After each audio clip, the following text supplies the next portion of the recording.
A very good evening, dear students. Welcome to Bajirao IAS Academy, the Hindu news analysis. Today is 1st January 2025 and a very happy new year for all of you. Today we have some important articles along with one mains practice question. So we'll try to discuss all those topics along with the mains practice question, and without any further delay, let's get into the discussion. And the first question that we are going to start this discussion is with a Quad, right? So this question is based on Quad. Now Quad is also known as Quadrilateral Security Dialogue, and it consisting of India, Japan, Australia and United States. So all these countries have common concerns towards China, and because of that particular reason, so all these countries have come together and they have formed a Quadrilateral Security Dialogue. So we all knew that in recent times China's influence and dominance in the Indian Ocean region, to particular and Indo-Pacific region in general, has increased enormously. So it is very important to protect rules-based order in the Indo-Pacific region, and because of that particular region, the like-minded countries have come together and they have formed the Quadrilateral Security Dialogue, and this is what is known as Quad.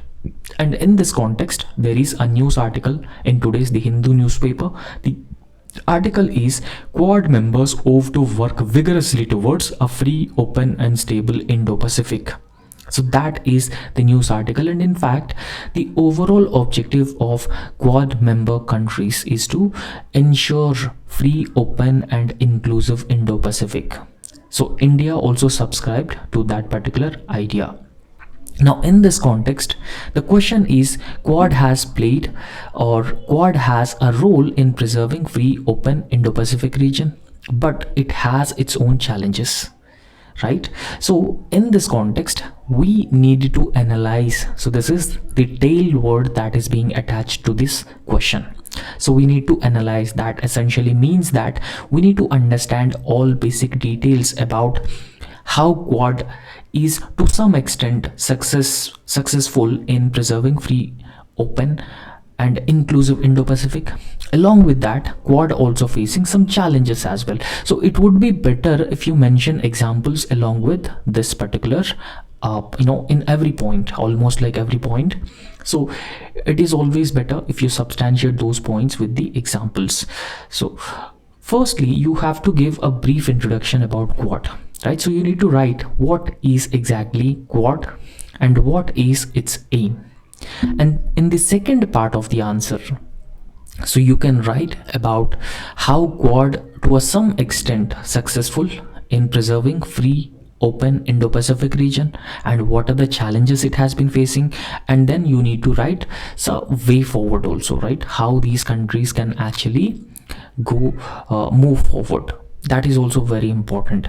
And in order to further enrich the answer, so here you could draw Indo-Pacific region. So what constitutes an Indo-Pacific region? So you could draw a brief diagram, and that could further enrich your answer, that could further improve the presentation of the answer. So first we'll look into the introduction. So how exactly the introduction should look like. So in fact, Quad was initially established in the year 2007 itself. So way back it was established, but it was not realized properly, right? So it has been its potential has been not realized, but it was established way back in the year 2007 itself. So the credit for establishing or bringing together all these like-minded countries should be given to the former Prime Minister of Japan, Shinzo Abe, right? So he was assassinated, but the credit for bringing all these like-minded countries against the belligerent China can be given to Shinzo Abe. So it was established way back in the year 2007 itself. However, we all knew that Quad as a grouping started gaining traction from last few years, last 5 to 6 years only, because of China's assertiveness and aggressive attitude in the Indian Ocean region and in South China Sea, threatening rules-based order in the Indo-Pacific region, and China's belligerence and assertiveness over India's borders that has led to the Doklam conflict or Doklam standoff, and that has also led to the Galwan conflict between India and China as well. So this is another reason that India has also been facing threat because of China's dominance in the Indian Ocean region and growing China's influence in the South Asian region. Because India always wanted to maintain its influence and dominance in the South Asian region, but in recent times, so India's dominance has been, it has been eroding because of China has been playing a very proactive role in the South Asian region. So that is the reason that India has joined such groupings with all like-minded countries, right? So however, as we have already discussed, the primary aim of establishing Quad is that it aims to ensure free, open Indo-Pacific. Thereby it has been emphasizing on international law, freedom of navigation, peaceful dispute resolution in the region, right? So however, Quad's primary objective is free and open Indo-Pacific region. Along with that, it also emphasizes on these important aspects as well. Now we'll understand what role that Quad has played so far, that to some extent helped in ensuring free, open and inclusive Indo-Pacific region. So we'll try to understand that as well, and that also comes under the success of the Quad so far. And in fact, it is said that quadrilateral security dialogue has strengthened regional security framework, right? Because all like-minded countries have come together, right? So we can call them as a military powers, economic powers, and they are also technological powers. So they've come together, and very often we know that these powers come together and they conduct military exercises, and one such exercise is Malabar Naval Exercise, right? So Malabar Naval Exercise is one such exercise which all the countries conduct in the Indo-Pacific region at regular intervals. And in fact, they are also actively sharing intelligence, and that is also a very important, right? So in this point, you can mention the example of Malabar Naval Exercises, right? So in fact, Australia is also a participating country in the Malabar Naval Exercise. So that improves the coordination, not just coordination, but that also improves the interoperability among all these navies of Quad members. And secondly, you could also mention that how Quad has been playing a very important role in further enhancing the economic growth of not just the members of the Quad grouping, but also the larger region of the Indo-Pacific. Because recently United States and other like-minded countries in the Indo-Pacific region, they have come together, including India, and they formed Indo-Pacific Economic Framework for Prosperity, right? Now, apart from that, so these countries are also heavily investing in development of infrastructure. For example, you can mention about Asia Africa Growth Corridor. Okay, so Asia Africa Growth Corridor, and in fact it is a joint infrastructure development project between Japan and India, and they develop infrastructure in the African continent. And we all knew that China has already started its Belt and Road Initiative, and China has been building infrastructure in a lot of countries in Africa, South Asia, East Asia, including Europe as well, right? So most of India's neighbors are part of the Belt and Road Initiative. Now in this context, it is very important that all the Quad member countries should come together, and they should also launch such initiatives which could potentially counter the Belt and Road Initiative, because Belt and Road Initiative in long term is not sustainable because of China's debt trap diplomacy. So China follows a debt trap diplomacy, and China also gives loans on unsustainable terms, and that would be not good for countries, particularly countries in the third world. Now, what happened with Sri Lanka? So China has acquired Hambantota port for 99-year lease from Sri Lanka when Sri Lanka was unable to repay the loan. So therefore, for these countries, debt trap diplomacy of China will not be good in the long term. However, the developed world has launched projects such as Blue Dot Network, right? So it ensures transparency and sustainability along with infrastructure creation as well.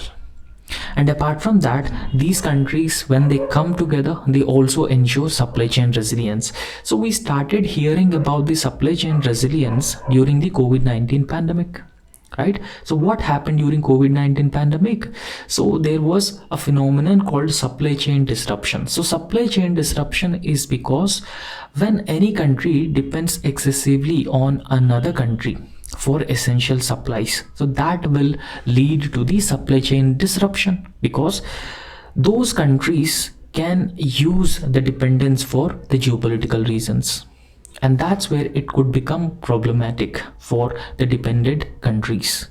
For example, around 80 to 85% of active pharmaceutical ingredients, which are a very important components in manufacturing of medicine, are being imported from China. And in fact, we all knew that India is called as a pharmaceutical manufacturing hub of the world, a pharma hub of the world. And we are the one who produce a large number of generic medicines, large supplier of generic medicine. So therefore, such a high dependence on any other country would not be good. So therefore, it is very important that these countries, particularly India, need to achieve supply chain resilience, right? So in order to achieve supply chain resilience, these countries have come together and they have established Indo-Pacific Economic Framework for Prosperity in the year 2021, and India is also part of it, right? So what it will do, so it will diversify the existing supply chains. Now we no longer dependent on one single country, so we will depend on multiple number of countries along with securing critical supply chains. So these are some aims of the quad grouping, or some success of the quad grouping. And apart from that, so maritime security building is also very important. Now why maritime security building is very important? Now why India wanted to maintain its dominance in Maldives, Sri Lanka and other Indian Ocean regions, and why it is a key concern for India when China has a larger presence in the Indian Ocean region in particular and Indo-Pacific in general. So India is traditionally known as a net security provider in the Indian Ocean region, right? So that stature of India as a net security provider would be geopolitically and geostrategically beneficial for India. But China's dominance has been increasing. China is a military power and it is an economic power and also a technology superpower, right? So therefore, China's dominance and influence has been expanding or enhancing at a faster pace. China has been enhancing its dominance at a faster pace compared to India. So it has been overtaking India as well in the Indian Ocean region. But on the other hand, it will be, it will be a threat for India in the long term, particularly its net security provider stature.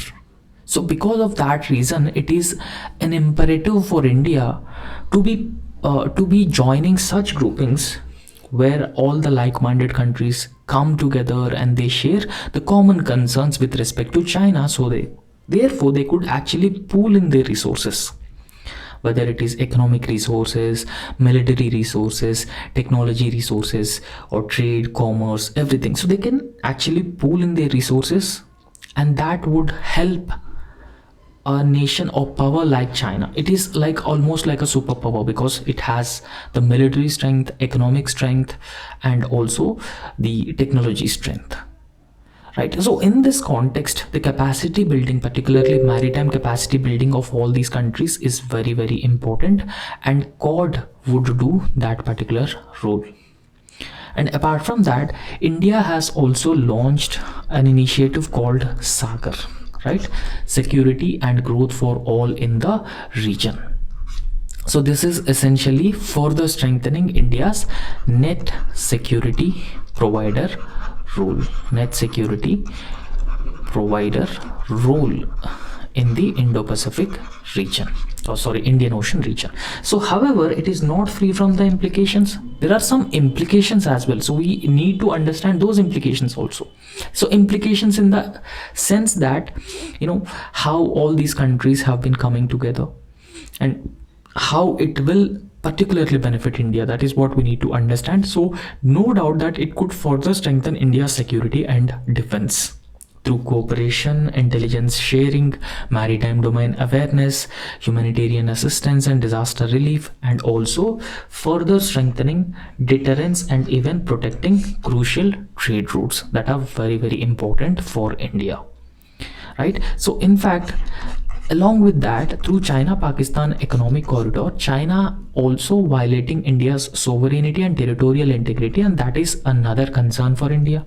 And apart from that, growing Pakistan-China axis is also another major concern for India, right? So in order to deal with all those challenges, so we need to be part of like-minded, we need to join the like-minded countries, right? So that is quadrilateral security dialogue, right?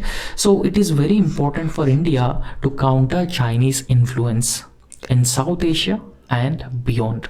So India can balance China's influence, and India could potentially safeguard regional stability as well.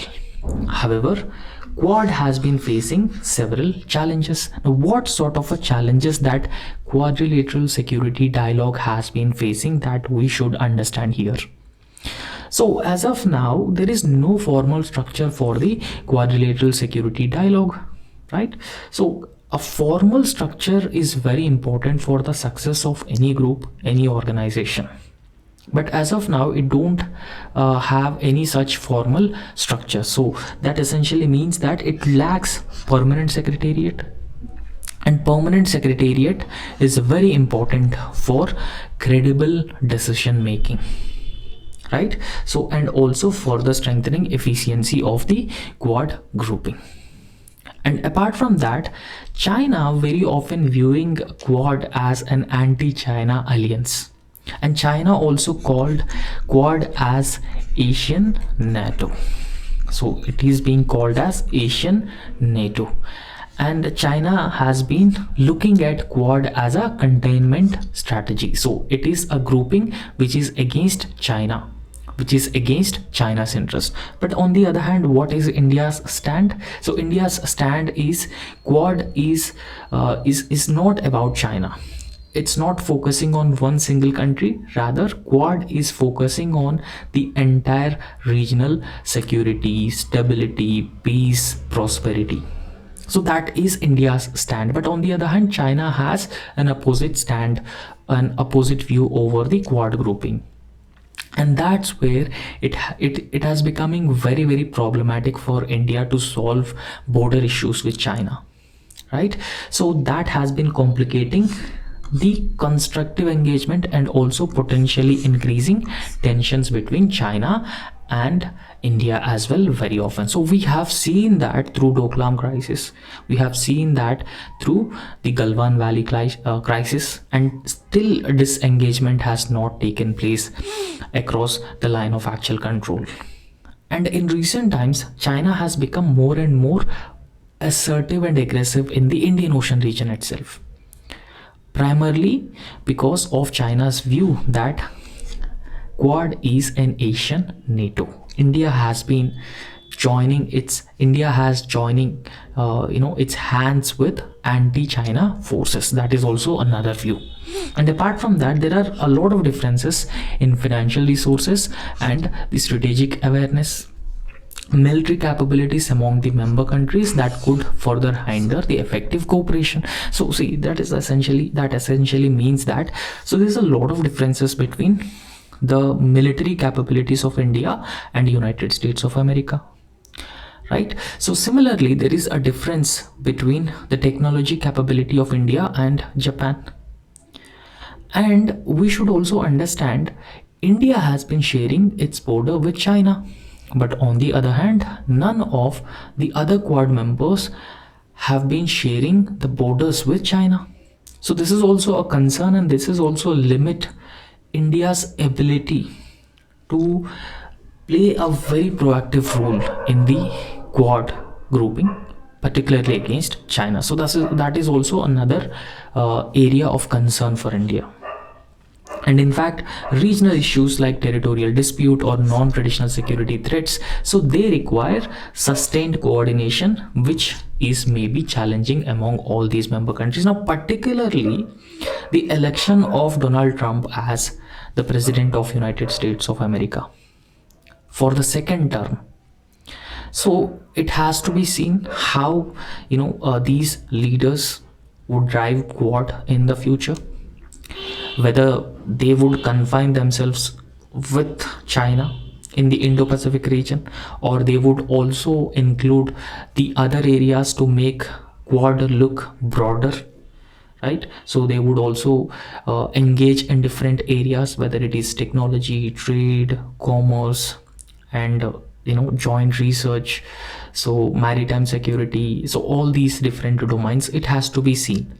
But ultimately, it is very important that India should maintain its dominance and influence in the Indo-Pacific region.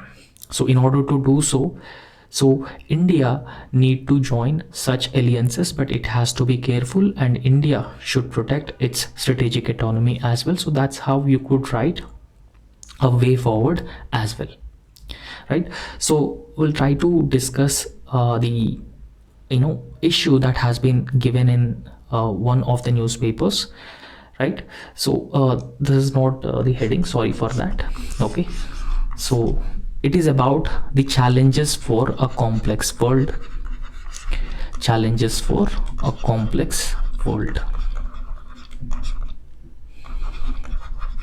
Now we are into 2025, right? So however, in 2024 we have faced a lot of geopolitical tensions, and that we are going to discuss now. What are the geopolitical challenges that India has faced, and what are the geopolitical geostrategic challenges that India has been confronting with? So that is what we should discuss, right? So it provides us important insights. It also provides us an important glance over what were the issues that happened in the 2024 and that have a larger geopolitical implications. And we all knew that at the global level, though, there are two ongoing wars. So what are those two ongoing wars? So the first one is Russia-Ukraine war. Russia-Ukraine war. And what is the second one? The second one is Israel-Hamas conflict, right? So there are two ongoing conflicts, and these two ongoing conflicts also have a lot of implications: trade, economic growth, and a number of different areas. So these two conflicts have a lot of implications. And apart from that, regime changes in India's neighborhood. So when we talk about regime changes, in Maldives there was a regime change, and in Sri Lanka also there was a regime change, Bangladesh also regime change. So regime changes also took place in India's neighborhood and also West Asia. So when we talk about West Asia particularly, so recent regime change in Syria, that has to be talked about, where Bashar al-Assad fled, right? So there was a civil war, right? So civil war against Bashar al-Assad regime in Syria, and that ultimately led to the fall of Bashar al-Assad, and he fled the country, and rebel groups have taken over the control of Syria, right? So regime changes also took place, and most significantly, Donald Trump has won elections for the second term in the year 2024, and in 2025, early 2025, he's going to become the president of United States of America. And that could have a lot of geopolitical and geostrategic dimensions as well. And here, election of Donald Trump as the president of United States of America is considered as biggest X factor. And in fact, seat belts are fastened in the world capitals in anticipation of a roller coaster ride. So what does it mean, right? So we have experienced Donald Trump's first regime, right? So there was no stability, right? So there was no stability in the policies or the decisions that were taken by Donald Trump. And in fact, Donald Trump even threatened India and China to impose heavy trade tariffs, right? So he started accusing different countries, and he started threatening even United Nations that US would withdraw from organizations like UNESCO. So we could say that there's no stability in the policies and the decisions that Donald Trump used to take. And because of that particular reason, so most of the world leaders have been expecting a roller coaster ride. So they are anticipating a roller coaster ride in the year 2025 with Donald Trump taking over the charges of United States of America's president. However, for New Delhi, from New Delhi's point of view, 2025 looks promising. Along with promising, it is also challenging from New Delhi's point of view, right?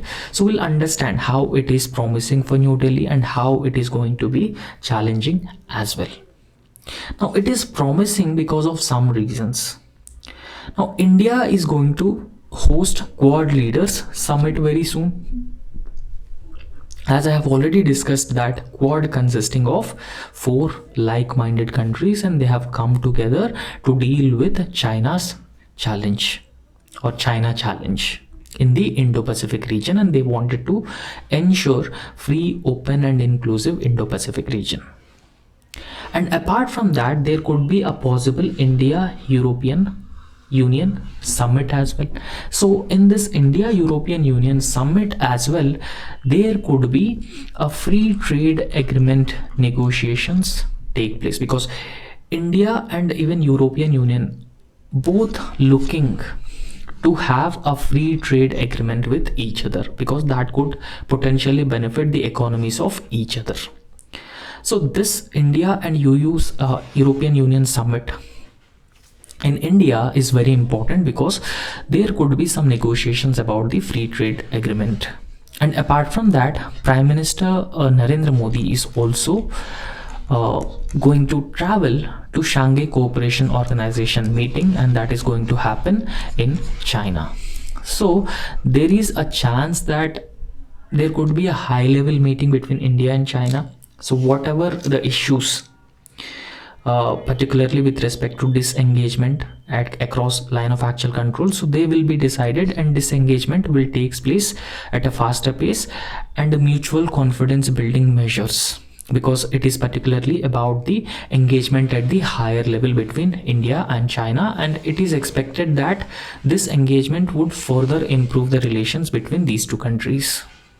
And apart from that, Prime Minister Narendra Modi is also going to meet the president-elect Donald Trump very soon. And another significant aspect is that President Vladimir Putin also expected to visit India as well in this year. So we could say that the year 2025 would be, it is optimistic for India, and there are a lot of opportunities for India in the year 2025, and it could further strengthen India's power, right? So India's power as a key partner, and a country which is aspiring a place at the global high table, particularly United Nations Security Council membership, right? So in this context, we could say that 2025 is going to be both challenging as well as there are a lot of opportunities for India. And in this context, we all knew that Trump has won US elections and he became US president for the second term. And in fact, so we could say that now Trump would be more confident, and we should also expect that he could be more wiser. And he already announced his nominees for all key appointments. For example, he announced national security advisor, and similarly he announced all key nominees. And he's going to take charge as the president of United States of America on January 20 as well. However, what is the problem with the Donald Trump? The problem with the Donald Trump is that we cannot expect a stable policy. We cannot expect a stable relationship with US under Donald Trump, and that's the problem. On the one hand, he would cooperate with India through Quad, but on the other hand, he's ready to impose tariffs on India. So he's ready to accuse India about different aspects, particularly with respect to trade, right? So he even declared, President Donald Trump already declared his intentions of ending the ongoing wars, right? So during his election campaign, after winning elections also, Trump very often used to say that if he voted to power, so he would end the ongoing wars and conflicts. For example, the war between Russia and Ukraine. So he very often used to say that if he would be the president of United States of America, there was actually no war between Russia and Ukraine. This is what he used to say during his election campaign. Right, so he declared his intentions of ending the ongoing wars and also imposing stiff tariffs on the trade rivals. Particularly, we all knew that there were trade wars between US and China, and US has also imposed some tariffs on Indian goods as well. So therefore we could say that it has created curiosity and anxiety in many countries. So how Donald Trump's regime could be in the year 2025, particularly January 20th, so he's going to take charge. Now we'll just have a look at India's neighborhood, whatever happened in India's neighborhood in the year 2024. So we all knew that first we need to focus on one very important neighbor on our eastern side, that is Bangladesh, right? So what happened in Bangladesh? So there were a series of student protests that erupted in Bangladesh, and series of student protests ultimately led to the fall of Sheikh Hasina. So she belonged to Awami League and she was the Prime Minister of Bangladesh. And these student protests or street protests so ultimately led to the fall of Sheikh Hasina, and Sheikh Hasina fled to India, right? So she was forced to flee to India. So after Sheikh Hasina fled to India, now an interim government was formed in Bangladesh. So the interim government is headed by, in fact, a Nobel laureate. So he's a chief economic advisor, Muhammad Yunus. Okay, so he's particularly known for rural banking or empowerment of women. So when Muhammad Yunus became the chief advisor of the interim government, we could see that the India-Bangladesh relations are actually touching the low, right? So there are a number of reasons for that. In fact, Bangladesh under Muhammad Yunus, so also favoring the anti-India forces. So this is a very visible, and apart from that, there's also some violence against minorities in Bangladesh, or even suppression of minorities' rights, minorities' voice. So all these things have been taking place. So a new establishment of chief advisor Muhammad Yunus has even asked New Delhi to send Sheikh Hasina back to Bangladesh, because India and Bangladesh have an extradition treaty, and because of that reason Bangladesh has been asking India to extradite Sheikh Hasina. However, India has not responded to that. However, Bangladesh under this new government has been suffering with, it has been struggling with the economic, recession, I would say, higher levels of inflation. And it even failed to protect the religious minorities in Bangladesh as well. So these are some concerns in Bangladesh. Secondly, we should also talk about Sri Lanka as well. So in Sri Lanka, there are two important political parties. Now, apart from two important political parties, it is very rare that anyone from left political party coming to power in Sri Lanka. But this time, a leftist politician, his name is Anurakumara Dissanayake. He also recently, came to India and he met Prime Minister Narendra Modi. Right, so he is a new president of Sri Lanka, Arunakumara Dissanayake, and he does not belong to either of the traditional mainstream parties in Sri Lanka. And in fact, so it was he was propelled to the presidency by mass disaffection, and that has ultimately brought down the government of Gotabaya Rajapaksa in 2022. And Gotabaya Rajapaksa also escaped from Sri Lanka because of the massive public unrest that was primarily created by the economic crisis in Sri Lanka. And later that, Anurakumara Dissanayake from a left political party became the president of Sri Lanka. Now, in this context, it is very important that how this new president would maintain, would bring more stability to India-Sri Lanka relations. So that is very important here. And it is also very important that how this new president would address the Tamil issue, because Tamils are minority, and it is also said that Tamils are being exploited, Tamils are being suppressed, and that has led to the civil war in Sri Lanka, as it has led to the creation of liberation of Tamil Tiger Elam, LTTE, and that has ultimately led to a long civil war in Sri Lanka. Now, it is very important that how this new president would address the political aspirations, would deal with the political aspirations of Tamil minority. It is important because it is also a very important issue between India and Sri Lanka. Sri Lankan government fulfilling the aspirations of Tamil minorities. That is one of the key concern of India. And apart from that, China's increasing influence in Sri Lanka is also another factor that India and Sri Lanka need to address under this new government. And apart from that, we should also talk about Maldives. Now, we all knew that the current president of Maldives, Mohamed Moiju, is pro-China, and he also adopted certain policies which could be considered as anti-India policies. And he also come to power in Maldives with a campaign called India Out campaign, right? So in fact, he's also very close to the former president of Maldives, so Abdullah Yamin. So he was also known for adopting anti-India and pro-China stance. However, one significant development in India-Maldives relationship is that in early October 2024, there was some positive signaling coming from Maldives, particularly from Mohamed Moiju's administration.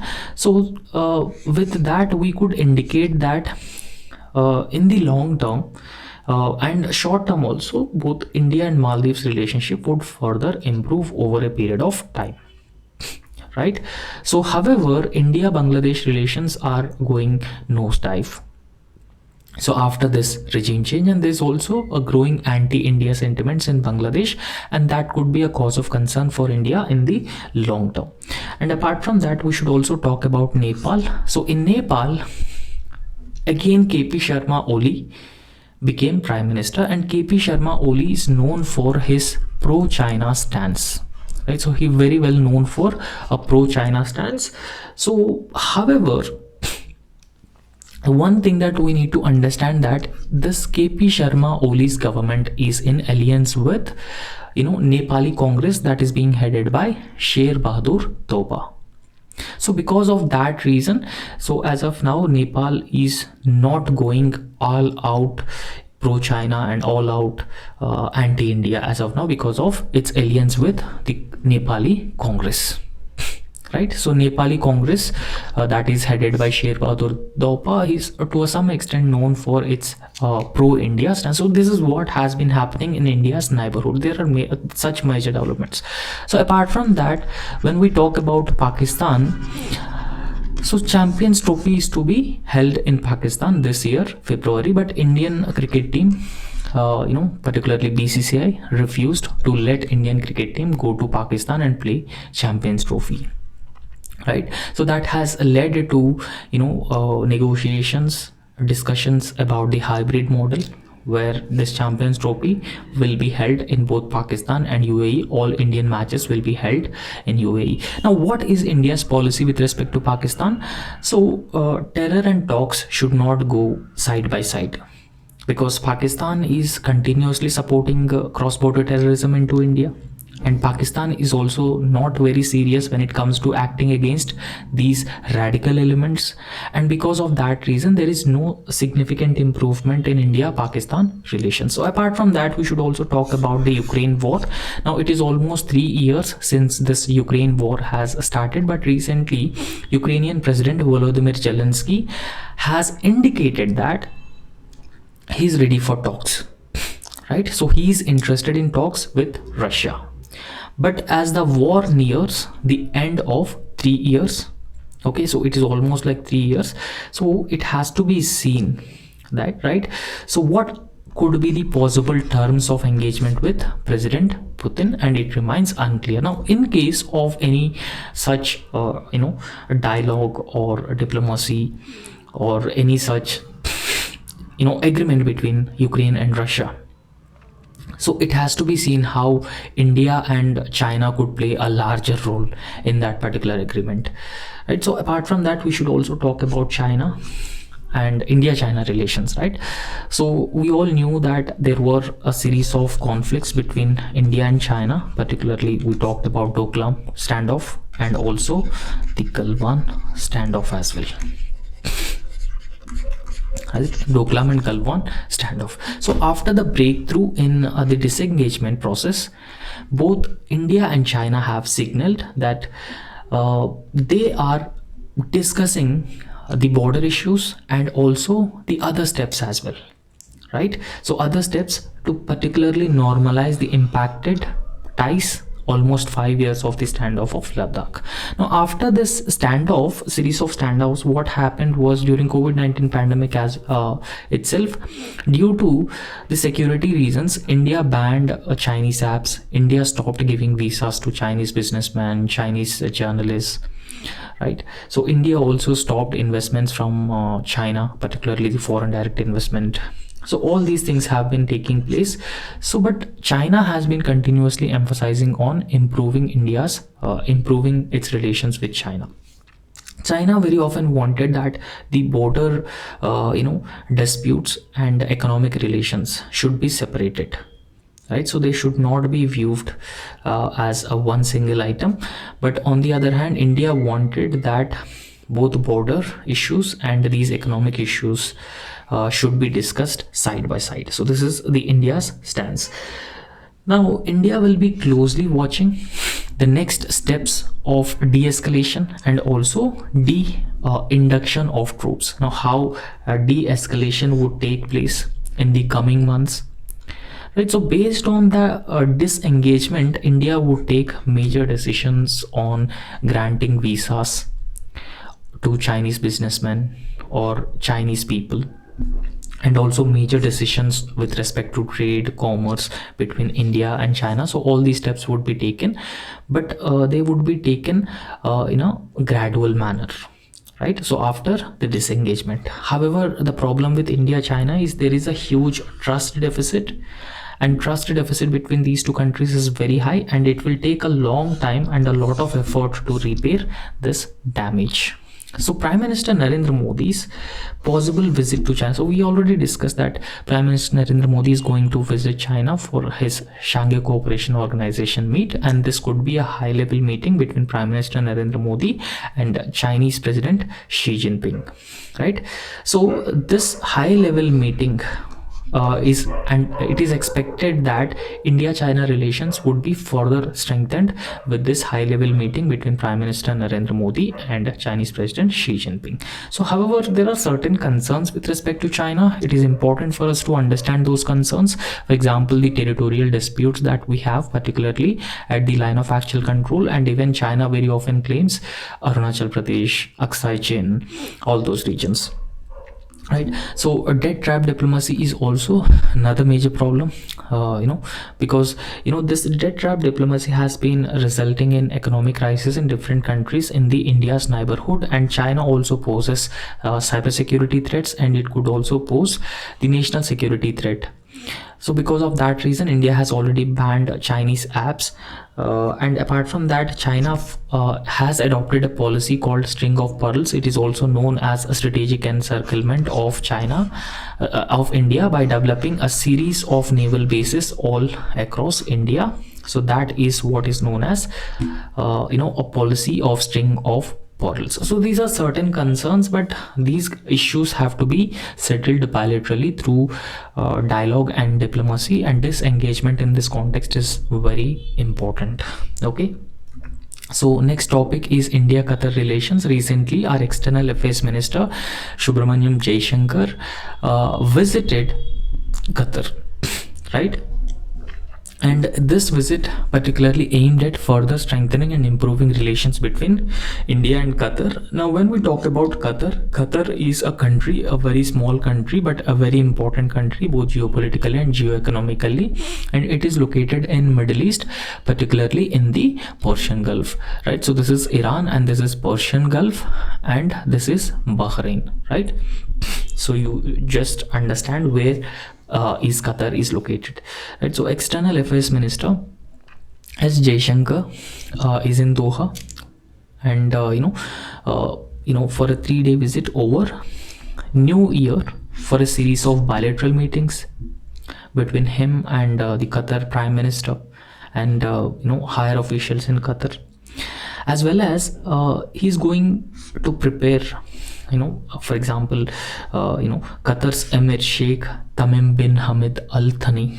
So he's going to visit India very soon. So therefore, India is making all the preparations for his visit, right? So it is very important that we need to strengthen the relations with this Middle Eastern country because of some reasons that we are going to discuss those reasons as well.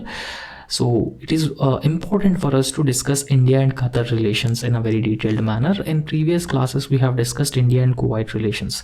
So the Amar's visit is actually part of New Delhi's recent broader outreach to the Gulf Cooperation Council countries or Gulf countries, right? So it has actually started engaging with most of the countries in the Gulf region. So one example is that it has recently Prime Minister Narendra Modi recently paid an official visit to Kuwait as well, right? So in a Middle East, when we talk about Middle East is generally known as a volatile region. It is known as unstable region, right? So already Israel and Hamas conflict has been taking place. There is also a regime change in Syria. So Israel's bombardment of Gaza continues, and that has also affected the stability of West Asia, and that has also led to the West Asian crisis, and it is now spreading to Lebanon, Syria and Yemen. So these countries are generally known for political instability, but this crisis is spreading to the larger Middle East or West Asia, and that is the cause of concern, obviously. Now in this context, External Affairs Minister S. Jaishankar is going to discuss political, trade, investment, energy, security, culture, people-to-people ties with Qatar, right? So apart from that, he will also discuss regional and international issues of mutual interest for both Qatar and India as well. Now in this context, we'll try to understand briefly India and Qatar relations, right? For example, when we talk about India and Qatar relations, it is important for us to understand about energy security. That is one area, and apart from energy security, so we should also understand about the diaspora population, trade, commerce, right? So trade and commerce is another area of engagement between these two countries, and remittances, and apart from that, defense and security ties, right? So when we talk about defense and security ties, it is very important. So de-radicalization and dealing with terrorism, global security, so all these aspects would be discussed, right? So these are the important areas of India-Qatar relations. So firstly, there has been a decline in trade volume between India and Qatar, and that is a cause of concern, right?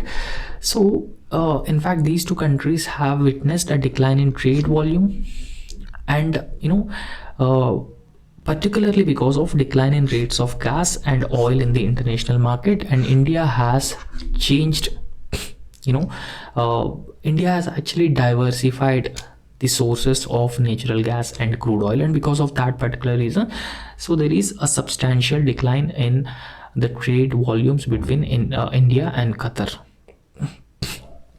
And in fact, India is considered to be the fourth largest export destination for the state of Qatar. Among all the countries, so India is the fourth largest export destination for Qatar. So you could imagine how much India is important for the Qatar. And in fact, India imports around 70% of its needs for natural gas from the Qatar itself. So it is also very important for India's energy security, right? So for India's energy security also, this is very, very important. And apart from that,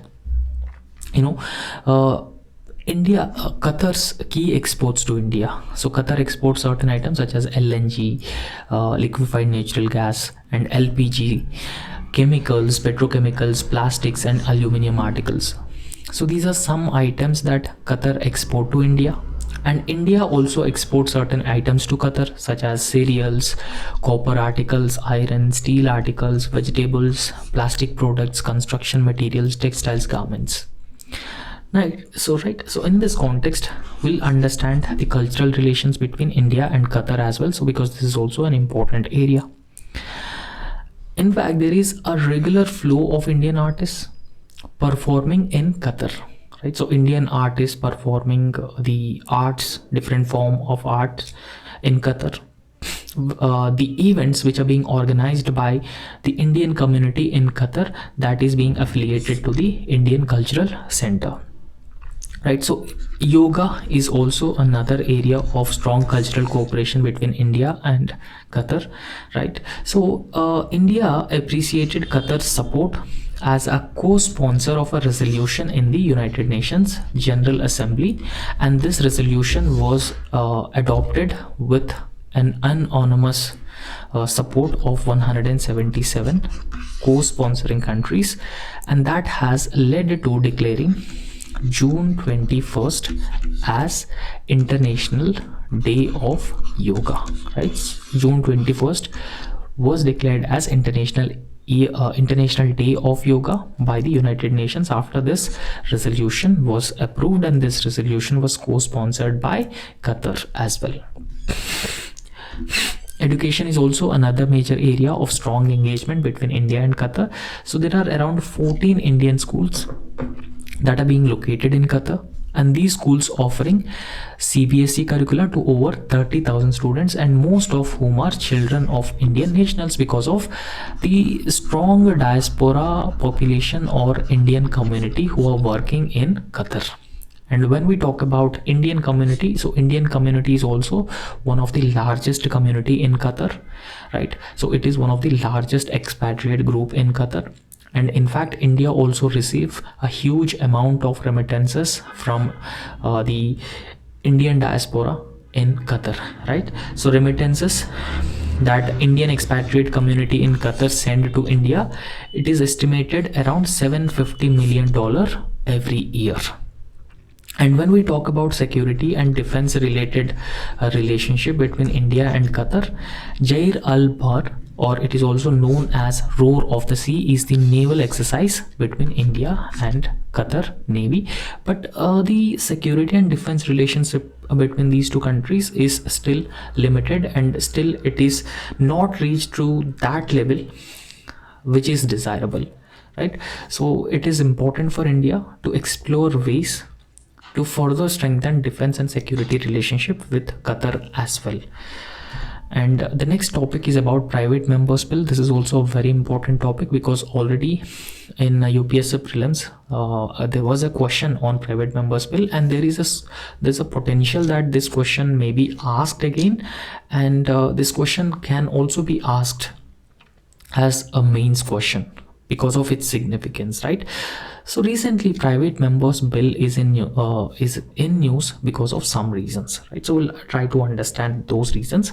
So during the last Lok Sabha session, that is the 17th Lok Sabha that has ended, we all knew that the 17th Lok Sabha term has ended in 2024. Only 9.08 hours were spent on private members bill in whole 5 years. Okay, so in whole 5 years, just 9.08 hours has been spent on the private members bill. So we'll understand what exactly is private members bill, so don't worry about that. So first try to understand the context itself. So in fact Rajya Sabha has spent 27 hours, 27.0 hours, but Lok Sabha spent only 9.08 hours. So this is an analysis from the PRS, Legislative Research, and that is an independent research body. So you can see that this has been indicating a degrading state of the functioning of parliament. So it is also very important that not just government but also other members have the right to introduce bills, and those bills are known as private members bills. And in fact these private members can also introduce the constitutional amendment bills as well. And one thing that we should understand here, till date, since independence, only 14 private member bills have been passed, and they have received the assent of the president. A number of bills are being introduced, but only 14 bills are being passed and received assent. And another significant aspect is that since 1970s, not even a single private member bill has been passed in the parliament and received assent by the president. So this is another significant aspect that we should understand. And in fact, members of parliament, earlier they have demanded for consideration of private member bills on Wednesday instead of Fridays. So earlier, now as of now, every Friday is being allocated for discussion on the private member bills. So private members can introduce bills and discussion would take place on private members bills on every Friday, but parliamentarians have asked Wednesday for discussing these private bills.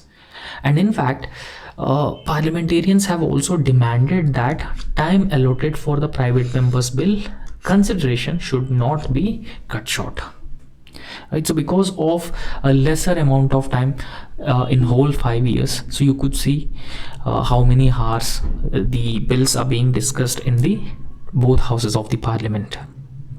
So the time should not be cut short unless there is an issue of national significance to be discussed in either house of the parliament. And in fact it has also been observed that most of the members of the parliament as well as prime minister, so they generally absent on Fridays. Most of the members of the parliament and even prime minister also absent. So that further reduces the significance and impact of the presentation of private member bills in the house, right? So in this context we'll try to understand what exactly is a private member bill. Now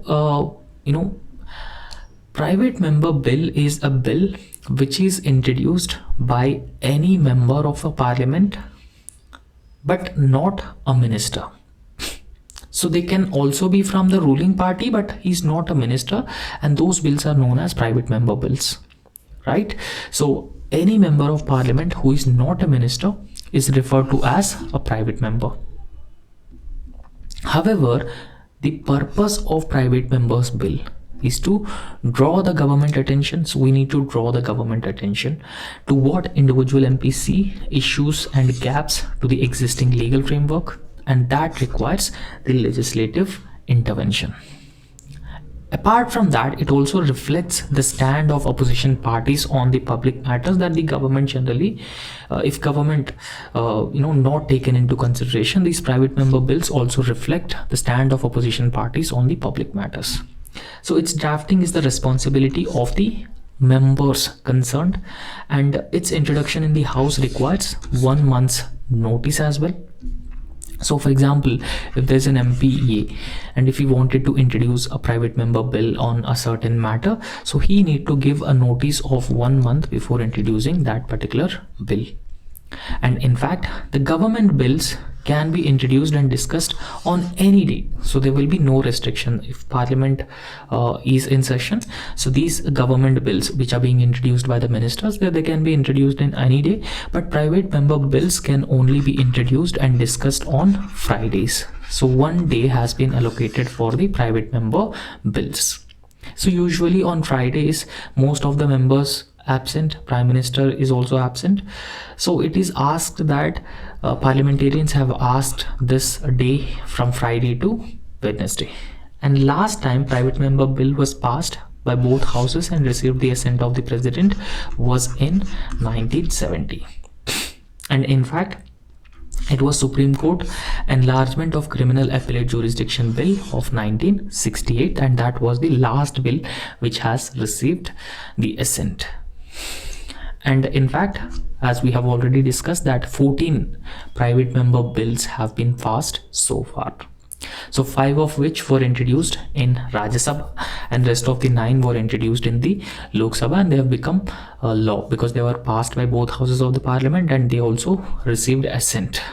However, some other private member bills that have become laws include these. For example, Proceedings of Legislature, Protection of Publication Bill 1956 in Lok Sabha, Salaries and Allowances of Members of Parliament Amendment Bill 1964 introduced in Lok Sabha, Indian Penal Code Amendment Bill 1968 that was introduced in Rajya Sabha. So you could also go through all these different private member bills which were passed, and MP he or she introduced who introduced those bills. For example, the Indian Registration Amendment Bill 1955 was introduced by SC Samantha, right? So that's how less time is being allocated for the private member bill. And if less time is being allocated for the private member bill, how can any MP can introduce these private member bills and he can get them passed in the House itself? So therefore it is a significant concern, and that has to be looked into, and that has been indicating a degrading state of Indian parliamentary affairs. Okay, so finally that's all in this lecture, and thank you so much. So if you like a lecture, please subscribe our YouTube channel and also hit the like button. Thank you.